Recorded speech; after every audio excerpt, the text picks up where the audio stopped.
வரலாற்றில் இந்த ஜூன் மாதம் அப்படின்னு சொல்லக்கூடியது மறக்க முடியாத ஒரு மாதம்.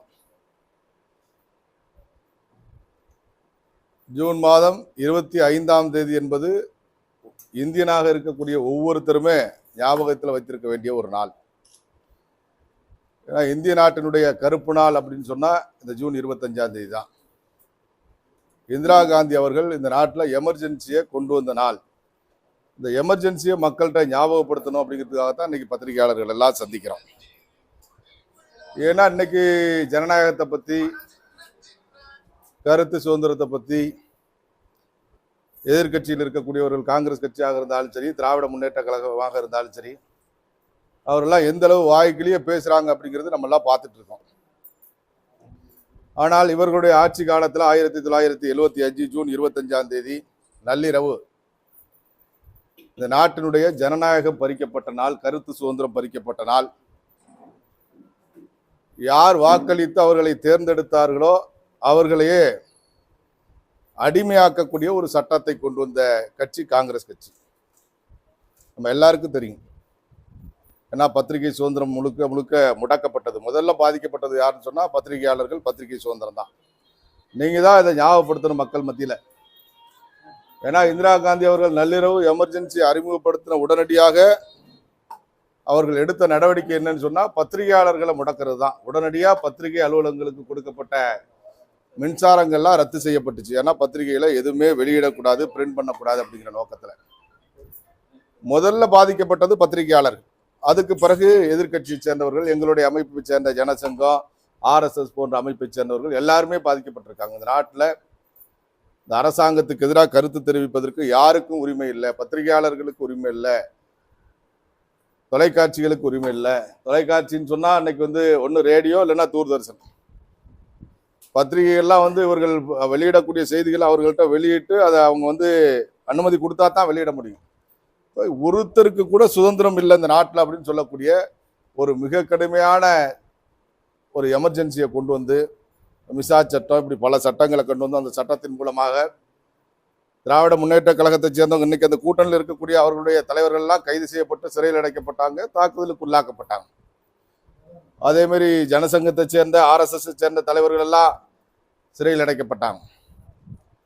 2 ஆண்டு காலம், கிட்டத்தட்ட 18 மாதங்கள் சிறையில் இருந்தா RSS அமைப்பை சேர்ந்த பத்திரிகையாளர்கள்லாம் வெளியில வந்திருக்காங்க. இப்படி ஒரு கொடுமையான ஒரு சட்டத்தை கொண்டு வந்திருக்கக்கூடிய காங்கிரஸ் கட்சி பல மாநிலங்கள்ல அவருடைய ஆட்சி காலத்துல ஆட்சி கலைப்பு, அதே எமர்ஜென்சி வந்த காலகட்டத்திலையும் கூட திராவிட முன்னேற்ற கழகத்தினுடைய ஆட்சி கலைக்கப்பட்டது. ஆட்சி கலைப்பு நடத்தி நாட்டில் இருக்கக்கூடிய மாநிலத்தினுடைய சுயாட்சிக்கு மிகப்பெரிய அச்சுறுத்தலாக இருந்தது காங்கிரஸ் கட்சி. மாநிலத்தில் சுயாட்சிங்கிறதே கிடையாது. அன்றைக்கு ஆட்சியில் இருந்த காங்கிரஸ் கட்சியினுடைய கருத்துக்களை கேட்கல, அவங்களுடைய சொல்லுக்கு கட்டுப்படலைன்னு சொன்னா அன்றைக்கு ஆட்சிகள் எல்லாம் கலைக்கப்பட்டுச்சு. ஆனா இன்றைக்கு நரேந்திர மோடி அவர்களுடைய ஆட்சியா இருந்தாலும் சரிதான், வாஜ்பாய் அவருடைய ஆட்சியா இருந்தாலும் சரிதான், கடந்த வாஜ்பாய் அவருடைய ஆட்சி காலத்துல உங்களுக்கு நல்லா தெரியும், திராவிட முன்னேற்ற கழகத்தினுடைய ஆட்சியை கலைக்க வேண்டும் என்று எத்தனையோ அழுத்தம் கொடுத்த பொழுது கூட அது ஜனநாயகத்துக்கு விரோதமானது. அது ஆட்சியை கலைக்க வேண்டும் என்று சொன்னால் என்னுடைய ஆட்சி போனாலும் கவலை இல்லை அப்படின்னு சொல்லி ஜனநாயகத்தை காப்பதற்கு மிகப்பெரிய முக்கியத்துவம் கொடுத்தவர் அடல் பிகாரி வாஜ்பாய் அவர்கள். அதே போல இன்னைக்கு நரேந்திர மோடி அவர்கள் கடந்த 10 ஆண்டு கால ஆட்சியில ஜனநாயகத்துக்கு என்ன அச்சுறுத்தல் ஏற்பட்டிருக்கு, எத்தனை சோசியல் மீடியாவில், எத்தனை பத்திரிகைகள்ல எவ்வளவு நம்முடைய பிரதமரை பத்தி தரக்குறைவா பேசுறாங்க, எவ்வளவு கேவலமா பேசுறாங்க. தமிழ்நாட்டில் பத்தின்னு சொன்னா திராவிட முன்னேற்ற கழகத்தினுடைய தலைவரை பத்தி சாதாரண ஒரு வார்த்தை பேசினா FIR போடுறாங்க, கைது பண்றாங்க, நைட்டோட நைட்டா போய் தூக்கிட்டு போயிடுறாங்க. ஆனா நம்முடைய பிரதமர் நரேந்திர மோடி அவர்களை பத்தி எவ்வளவு அசிங்கமா, அருவருப்பா, தற்பொழுது கூட நம்முடைய நிதியமைச்சர் மரியாதைக்குரிய நிர்மலா சீதாராமன் அவர்களை பற்றி ஒரு கூட்டத்துல திராவிட முன்னேற்ற கழகத்தினுடைய பேச்சாளர்கள் பேசும்பொழுது, பட்டிமன்ற பேச்சாளர்கள் பேசும்பொழுது பார்த்தோம் சொன்னா மிக தரக்குறைவான வார்த்தைகளை இந்த நாட்டினுடைய நிதியமைச்சர் மேல, இந்த நாட்டை ஒரு உலகத்துல எத்தனையோ நாடுகள் கொரோனா காலகட்டத்தில் நிதியில பாதிக்கப்பட்ட பொழுதும் கூட, பொருளாதாரத்துல பாதிக்கப்பட்ட பொழுதும் கூட அந்த பாதிப்புகள் எல்லாம் ஏற்படாம இந்திய நாட்டை பாதுகாத்திருக்கக்கூடிய மரியாதைக்குரிய நிர்மலா சீதாராமன் அவர்களை எவ்வளவோ கேவலமா பேசியிருக்காங்க. எல்லாருக்கும் இன்னைக்கு விமர்சனம் பண்றாங்க எல்லாரையும். அந்த அளவுக்கு இன்னைக்கு சுதந்திரமா உங்களுக்கு கருத்து சுதந்திரம் இருக்கு, பத்திரிகை சுதந்திரம் இருக்கு, அரசியல்வாதிகள் என்ன வேணாலும் பேசலாம், எப்படி வேணாலும் போராட்டம் நடத்தலாம், சுதந்திரம் இருக்கு. இப்படிப்பட்ட ஒரு ஜனநாயகமான முறையில் ஆட்சி நடத்தக்கூடிய நரேந்திர மோடி அவர்களுக்கு எதிராக நாட்டில் கருத்து தெரிவிக்கக்கூடியவங்க ரொம்ப பேர் இருக்காங்க. ஆனால் ஜனநாயகத்தை குழி தோண்டி புதைச்ச இந்திய நாட்டில் இருக்கக்கூடிய அரசியல்வாதி எதிர்க்கட்சிகளுக்கும் சரி, பத்திரிகையாளர்களுக்கும் சரி, சுதந்திரம் இல்லாமல் அடக்குமுறையை கொண்டு வந்த, எமர்ஜென்சியை நிலைநாட்டிய, பல மாநிலங்களில் ஆட்சி கலைப்பை நடத்திய காங்கிரஸ் கட்சி இன்றைக்கு ஜனநாயகத்தை பற்றி பேசுது. இதை மக்கள் மத்தியில் பத்திரிகையாளர்கள் கொண்டு போகணும் அப்படின்னு உங்கள்கிட்ட ஒரு வேண்டுகோளை வைக்கணும் அப்படிங்கிறதுக்காகத்தான் இன்னைக்கு உங்களை சந்திச்சிருக்கோம். நீங்க ஏதாவது கேள்வி இல்லை, கள்ளக்குறிச்சி சம்பவத்தில் இன்னைக்கு பார்த்தோம்னு சொன்னால் 60க்கு மேற்பட்டவர்கள் உயிரிழந்திருக்காங்க. கடந்த ஆண்டு அது மாதிரி உயிரிழப்பு விழுப்புரம் தானது, மரக்காணம், விழுப்புரம் மாவட்டம் இது மரக்காணத்தில். ஆனால் தொடர்ச்சியாக இந்த கள்ளச்சாராயத்தால், நல்லச்சாராயத்தால் கூட சாவுறாங்க. இவங்க விற்கக்கூடிய டாஸ்மார்க்கில் கூட என்னுடைய சந்தேகம் என்னன்னு சொன்னால், தஞ்சாவூரில் கடந்த ஓராண்டுக்கு முன்பு 2 பேர் இறந்து போனாங்க. கேட்டால் சரக்கில் சயனைடு கலந்துருக்கு அப்படின்னு ஒரு காரணம் சொன்னாங்க. இதுவரைக்கும் அதுக்கான காரணங்களை காவல்துறை கண்டுபிடிக்கல. அவங்க விற்கக்கூடிய டாஸ்மார்க் சரக்குலேயே கூட கள்ளச்சாராயத்தை கலந்து விற்கிறாங்களா? ஏன்னா அப்படி நடக்கிறதா தான் நமக்கு தகவல் இருக்கு. டாஸ்மார்க்கில் விற்கக்கூடிய பாட்டில்களில் கூட கள்ளச்சாராயத்தில் அந்த ஸ்டிக்கரை ஒட்டி அங்கே பார் நடத்தக்கூடியவங்களே அந்த சாராயத்தை வாங்கி விற்கிறாங்க அப்படிங்கிற மாதிரி தகவல் இருக்கு. அதனால கள்ளச்சாராயத்திலையும் இன்னைக்கு உயிரிழப்பு ஏற்படுது அதிகமாக. அதுக்கு பொறுப்பேற்க வேண்டிய, பதவி விலக வேண்டிய முதலமைச்சர் இன்னைக்கு அந்த பக்கமே போகல, மக்களை பார்க்கல, சந்திக்கல, ஆறுதல் சொல்லலை. அனைத்து கட்சிகளும் போயிருக்காங்க. நம்ம நாட்டினுடைய முதலமைச்சர் 40 தொகுதிகள் கடந்த பாராளுமன்ற தேர்தலில் மக்கள் ஓட்டு போட்டு தேர்ந்தெடுத்திருக்காங்க. அப்படி ஆதரவு கொடுத்திருக்கக்கூடிய முதலமைச்சர் இதுவரைக்கும் போய் அந்த உயிரிழப்பு ஏற்பட்ட குடும்பங்களை நேரடியாக சந்திக்காதுங்கிறது மிகப்பெரிய ஒரு கண்டனத்துக்குரியது. அதே நேரத்தில் காவல்துறை அவங்க கட்டுப்பாட்டில் இருக்கு. அவங்க கட்டுப்பாட்டில் இருக்கக்கூடிய காவல்துறை கட்டுப்படுத்த வேண்டிய ஒரு விஷயம் அந்த கள்ளச்சாராயம்ங்கிறது. அப்போ அது தவறு இருக்குங்கிறப்ப அதுக்கு முதலமைச்சர் தான் பொறுப்பேற்கணும், வேற யாரும் கிடையாது. அதுவும் கிடையாது. அதற்கு நான் பொறுப்பேற்க மாட்டேன், மக்களையும் சந்திக்க மாட்டேன், மக்களுக்கு ஆறுதல் சொல்ல மாட்டேன், 10 லட்ச ரூபா பணம் கொடுத்தா போறோம். அப்போ பணத்தை கொடுத்து எத்தனை பேர் செத்தாலும் கூட பணத்தை கொடுத்தா போறோம் அப்படிங்கிற ஒரு எண்ணத்துல அந்த திராவிட முன்னேற்ற கழகத்தினுடைய ஆட்சி இருக்கு. நிச்சயமா இதுக்கு ஒரு மிகப்பெரிய கண்டனத்தை எதிர்க்கட்சிகள் எல்லாமே தெரிவிச்சிட்டு இருக்காங்க. ஆனா போராட்டம் நடத்துறதுக்கு பாத்தீங்கன்னு சொன்னா, மக்கள் அரசாங்கம் பண்ணக்கூடிய தவறுக்கு எதிராக போராட்டம் பண்றதுக்கு இங்கதான் சுதந்திரம் இல்லையோன்னு தோணுது. நாங்க பாரதிய ஜனதா கட்சி போராட்டம் நடத்துறதுக்கு போராட்டம் அறிவிச்சிருந்தோம். எங்க பார்த்தாலும் எங்களுடைய தொண்டர்கள் அங்கங்க 10 பேர், 20 பேர், 50 பேர், 30 பேர், எத்தனை பேர் ரோட்ல போறாங்களோ பிஜேபி காரன்னு தெரிஞ்சா உடனே கைது பண்ணி கொண்டே வச்சு நைட்டு 10 மணிக்கு விட்டுருக்காங்க எல்லா இடங்கள்லையும். பல இடங்கள்ல எங்களுடைய மாவட்ட நிர்வாகிகள் மேல காவல்துறை அத்துமீறி நடந்திருக்கிறாங்க, தரக்குறைவா பேசியிருக்காங்க, பல இடங்கள்ல பிரச்சனைகள் நடைபெற்று இருக்கு. ஆனா அதிமுக ஆர்ப்பாட்டம் நடத்திருக்காங்க, அது தப்புன்னு சொல்ல. அதிமுகவும் பிஜேபியும் இப்ப சொல்லக்கூடியது என்ன, எங்களுடைய மாநிலத்தவர் போய் சிபிஐ விசாரணை வேணும், இந்த கள்ளச்சாராய மரணத்துல சிபிஐ விசாரணைக்கு உத்தரவிடணும் அப்படின்னு கேட்கிறோம். எதுக்காக திராவிட முன்னேற்ற கழகம் அச்சப்படணும்? எதுக்காக பயப்படணும்? இவ்வளவு பெரிய பிரச்சனை, இத்தனை பெரிய போராட்டம் தமிழ்நாட்டில் நடக்குது. எல்லா கட்சிகளும், எதிர்கட்சிகளும் நடத்துறாங்க, கூட்டணியில் இருக்கக்கூடியவங்களும் கூட கண்டனம் சில பேர் தெரிவிக்கிறாங்க. அது தோழமை சுட்டுதலா இருந்தா கூட நடக்குது. அப்படி நடக்கும் பொழுது சிபிஐ விசாரணை வேணும் அப்படின்னு கேட்கும் பொழுது சிபிஐ விசாரணைக்கு உத்தரவிடாததுக்கான காரணம் அண்ணாமலை தான் பண்ணாருன்னு ஒரு திசை திருப்ப முயற்சி பண்றாங்க. அண்ணாமலை என்ன பண்றாரு? அண்ணாமலை போலீஸ் துறையை கண்ட்ரோல்ல வச்சிருக்காரா, காவல்துறையை கண்ட்ரோல்ல வச்சிருக்காரா? அவர் கட்டுப்பாட்டில் இருக்கா காவல்துறை? முதலமைச்சருடைய கட்டுப்பாட்டில் இருக்கு. அந்த காவல்துறை அதை தடுக்க தவறுனால்தான் அங்க கள்ளச்சாராயம் விற்பனை செய்யப்பட்டு உயிரிழப்பு ஏற்பட்டிருக்கு. ஆனா எங்களுடைய தலைவர் மேல குற்றச்சாட்டு சொல்றது, அதுக்கான நடவடிக்கைகள் எடுக்கிறது இல்ல. இப்படி மக்களை பத்தி கவலைப்படாத ஒரு ஆட்சி நடக்குது. நாங்க போராட்டம் நடத்தும் போது எங்களை அடக்குமுறையின் மூலமா அந்த போராட்டத்தை அடைக்கலாம் அப்படின்னு ஆளுங்கட்சி நினைக்குது. கண்டிப்பா முடியாது. பாரதிய ஜனதா கட்சி இந்த அடக்குமுறைக்கு அஞ்சப்படக்கூடிய கட்சி கிடையாது. அதே நேரத்தில் அண்ணா திராவிட முன்னேற்ற கழகத்தினுடைய போராட்டத்திற்கு அனுமதி கொடுக்கப்பட்டது. எல்லா இடத்துலையும் கேஸ் போட்டாங்களோ என்னமோ, ஆனா போராட்டம் நடத்தியிருக்காங்க, ஒண்ணு கூடி இருக்காங்க. அண்ணா திராவிட முன்னேற்ற கழகத்தினுடைய தொண்டர்கள், நிர்வாகிகள் ஒரு இடத்துல ஒண்ணு கூடி இருக்காங்க. இந்த அரசாங்கத்தை கண்டிச்சு மைக்க பிடிச்சு பேசியிருக்காங்க. அவங்களுக்கு இருக்கக்கூடிய உரிமை கூட எங்களுக்கு இல்லை அப்படிங்கிறது, அவங்களுக்குள்ள ஒரு கூட்டணி இருக்கும் அப்படிங்கிற சந்தேகத்தையும் கூட எங்களுக்கு ஏற்படுது.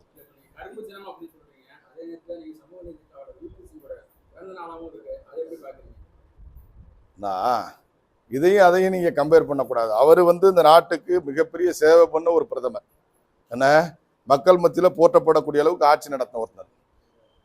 அவருடைய பிறந்த நாள் இன்னைக்கு வர்றது தப்பு கிடையாது. அது ஒரு ஆண்டு காலத்துல வருது, இது ஒரு நாள் நடக்குது. இது பாதிக்கப்பட்ட நாள், சுதந்திரம் பறிக்கப்பட்ட நாள் அப்படிங்கிற அடிப்படையில ஆண்டுதோறும் பாரதிய ஜனதா கட்சி இந்த ஜூன் 25ஆம் தேதி அப்படிங்கிறத கருப்பு தினமா நம்ம கடைபிடிச்சிட்டு வர்றோம். அந்த அடிப்படையில நாங்க சொல்லுவோம்.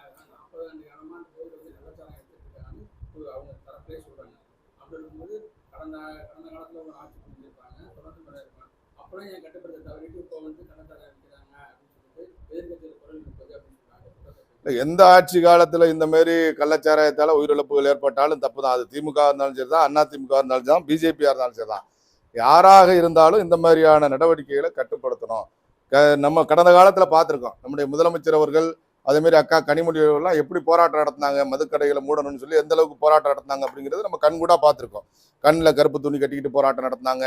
விதவைகள் நாட்டில் அதிகமாயிட்டாங்க இந்த கள்ளச்சாராயத்தினால அப்படின்னு பிரச்சாரம் பண்ணாங்க. ஆனா இன்னைக்கு எங்க போணுச்சு அந்த போராட்டம்லாம்? விதவைகள்லாம் இன்னைக்கு தெரியல, கண்ணுக்கு தெரியலையா? அல்லது இன்னைக்கு கருப்பு துணி கட்டி அவங்களுக்கு தெரியலையா? அதனால எந்த ஆட்சி இருந்தாலும் அதை பத்தி இல்லை. எந்த ஆட்சி இருந்தாலும் கூட பூரண மதுவிலக்கை கொண்டு வரணும். ஏன்னா இப்ப பார்த்தோம் சொன்னா பூரண மதுவிலக்குக்கு மேல போயிடுச்சு. இன்னைக்கு இன்னொரு காலகட்டம் வந்துருச்சு. என்னன்னு சொன்னா டாஸ்மார்க்கு கூட பரவாயில்லையோ, கஞ்சா வராம இருக்கணும், அபின் வராம இருக்கணும், பிரவுன் சுகர் வராம இருக்கணும், இன்னும் என்னென்ன இருக்கு. இந்த மாதிரியான போதைப் பொருட்களை பயன்படுத்தாம மக்கள் இருந்தா போருமோ அப்படின்னு நினைக்கக்கூடிய ஒரு சூழ்நிலை இன்னைக்கு நம்ம நாட்டில் உருவாயிருக்கு. உண்மையை சொல்ல போனா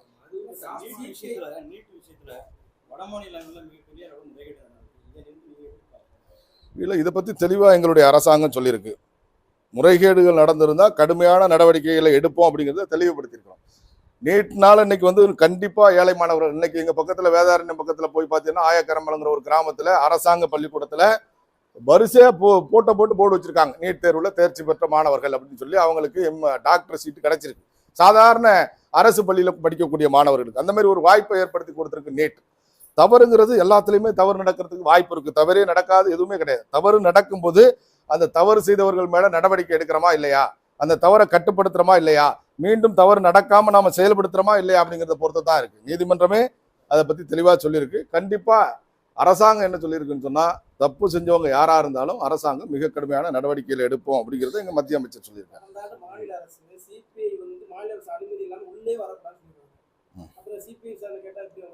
அப்படியெல்லாம் இது வந்து அந்த மாதிரி எல்லாம் சொல்ல முடியாது. சிபிஐ வந்து மாநில அரசாங்கத்தினுடைய அனுமதி போட்டிருக்காங்க. அதெல்லாம் சரி, சட்டப்படி அது செல்லுமா செல்லாதா அப்படிங்கிறதெல்லாம் அது நீதிமன்றம் முடிவெடுக்க வேண்டிய விஷயம். நீதிமன்றத்துல இப்போ வந்து பாதிக்கப்பட்டவர்கள் கண்டிப்பா நீதிமன்றத்துக்கு போனாங்க. மாநில அரசாங்கத்தின் மேல வந்து எங்களுக்கு நம்பிக்கை இல்லை, எங்களுக்கு மத்திய அரசாங்கத்தினுடைய விசாரணை குழு சிபிஐ விசாரணை பண்ணணும் அப்படின்னு சொல்லி நீதிமன்றத்துக்கு போனாங்கன்னு சொன்னா கண்டிப்பா நீதிமன்றம் வந்து சிபிஐ விசாரணைக்கு உத்தரவிடும். அதுல ஒன்றும் மாற்றம் கிடையாது. பாதிக்கப்பட்ட மக்கள் போகணும். எந்த விஷயமா இருந்தாலும் சரிதான். இவங்க இந்த மாதிரி ஒரு சட்டம் போடுகிற பட்சத்துல நீதிமன்றத்தின் மூலமா சிபிஐ விசாரணை பண்றதுக்கு மாநில அரசாங்கம் அதுக்கு நமக்கு அனுமதி கொடுக்கலன்னு சொன்னா சிபிஐ என்கொயரியை நம்மளால கொண்டு வர முடியும். சிபிஐ விசாரணை வந்தாதான் இந்த கள்ளச்சாராய வழக்குல யார் யாரு சம்பந்தப்பட்டிருக்காங்க, யார் யாருக்கு இதனுடைய தொடர்ச்சி இருக்கு அப்படிங்கறதெல்லாம் கண்டுபிடிக்க முடியும் அப்படின்னு அனைத்து கட்சிகளும் கிட்டத்தட்ட நினைக்கிறாங்க.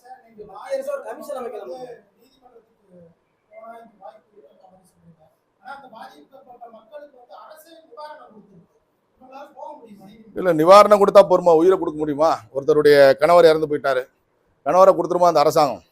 ஒரு புள்ள இறந்து போயிட்டாரு, புள்ளைய கொடுத்துருமா அந்த அரசாங்கம்? இல்ல, இந்த 10 லட்ச ரூபா வந்து அந்த புள்ள வந்து நாளைக்கு படிச்சு நல்ல ஒரு அந்த இறந்திருக்கக்கூடிய கணவர் கூட ஏதோ ஒரு தொழிலை பண்ணி ஒரு பெரிய பல கோடி ரூபா சம்பாதிக்கலாம். இந்த 10 லட்ச ரூபா எதையும் முடிவு பண்ணாது. இது தற்காலிக அவங்களுக்கு நிவாரணம் தானே தவிர 10 லட்ச ரூபாங்கிறது ஆயுள் காலம் முழுவதும் அந்த குடும்பத்தை காவந்து பண்றதுக்கு பயன்படுமா அப்படின்னு சொன்னா கண்டிப்பா முடியாது இன்னைக்கு இருக்கக்கூடிய காலகட்டத்துல. அதனால நிவாரணங்கிறது ஒரு கண் துடைப்பு, அவ்வளவுதான். அந்த மக்களை அமைதிப்படுத்துவதற்கான அரசாங்கம் கையாளக்கூடிய ஒரு வழி. அந்த நேரத்துல மக்கள் வெகுண்டெழக்கூடாது, போராட்டம் நடத்தக்கூடாது, வீதிக்கு வரக்கூடாது, அவங்கள ஆஃப் பண்ணணும் அப்படிங்கிறதுக்காக அரசாங்கம் கொடுக்கக்கூடிய ஒரு உதவி, அவ்வளவுதானே தவிர இதுக்கு மக்கள் வந்து தன்னுடைய குடும்பம் பாதிக்கப்பட்ட மாதிரி மற்ற குடும்பம் பாதிக்கப்படக்கூடாது அப்படின்னு இந்த மாதிரி சிபிஐ என்கொயரி வேணும்னு கேட்க என்ன தப்பு இருக்கு அதுல?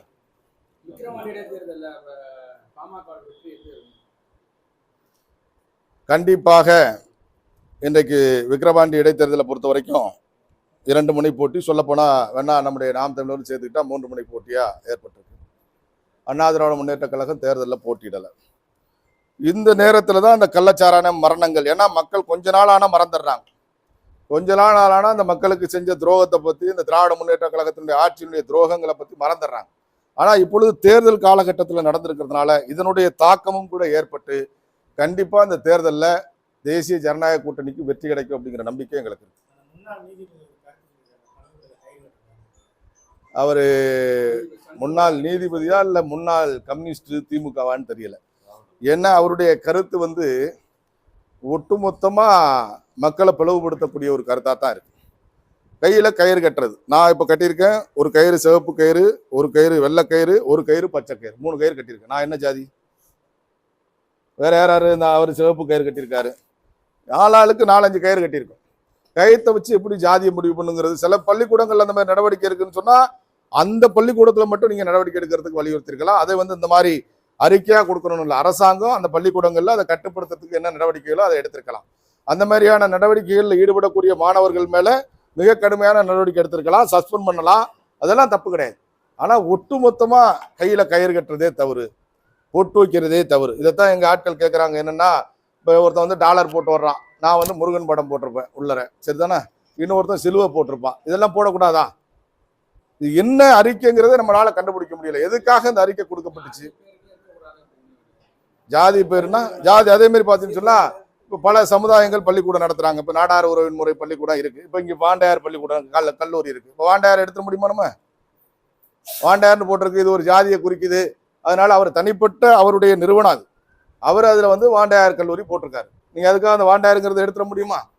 அங்கங்க இது மாதிரி பல சமுதாயத்தின் பேர்ல அந்த சமுதாயத்தினுடைய மாணவர்களுடைய படிப்புல கவனம் கொடுக்கணும் அப்படிங்கிறதுக்காக அந்த சமுதாயம் எல்லாம் சேர்ந்து அதுக்கான நிதியை கலெக்ட் பண்ணி அங்க பள்ளிக்கூடங்களை கட்டி நடத்துறாங்க. இதெல்லாம் மிக மிக தவறான ஒரு அறிக்கை. அவர் ஒரு முன்னாள் நீதிபதியா அந்த அறிக்கை கொடுத்திருக்கிற மாதிரி நமக்கு தெரியல. இது இந்த நாட்டில் இருக்கக்கூடிய மக்களை பிளவுபடுத்துவதற்கான, இந்து மதத்துக்கு எதிரான நடவடிக்கைகளில் ஈடுபடக்கூடிய ஒரு சாதாரண நக்சலைட் செய்யக்கூடிய வேலையை ஒரு முன்னாள் நீதிபதி செஞ்சிருக்காரு அப்படின்னு நினைக்கிறோம். அது நாங்க கேட்கிறோம், எங்க கட்சி கோரிக்கை வைக்குது.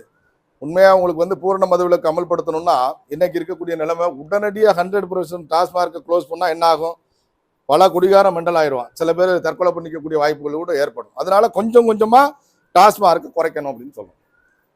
அதே குறைக்கக்கூடிய காலகட்டத்தில் நீங்க கள்ளுக்கடைகளை திறந்தா விவசாயிகளுக்கும் அது துணையா இருக்கும். இந்த மாதிரி பெரிய தொழிலதிபர்களுக்கு மட்டும் துணையா இல்லாம திராவிட முன்னேற்ற கழகத்தில் இருக்கக்கூடிய பல சாராய ஆலைகளை நடத்தக்கூடிய அமைச்சர்களுக்கு மட்டும் துணையா இருக்காம சாதாரண விவசாயிகளுக்கு, பனை தொழிலாளர்களுக்கெல்லாம் ஒரு உதவியா இருக்கும்.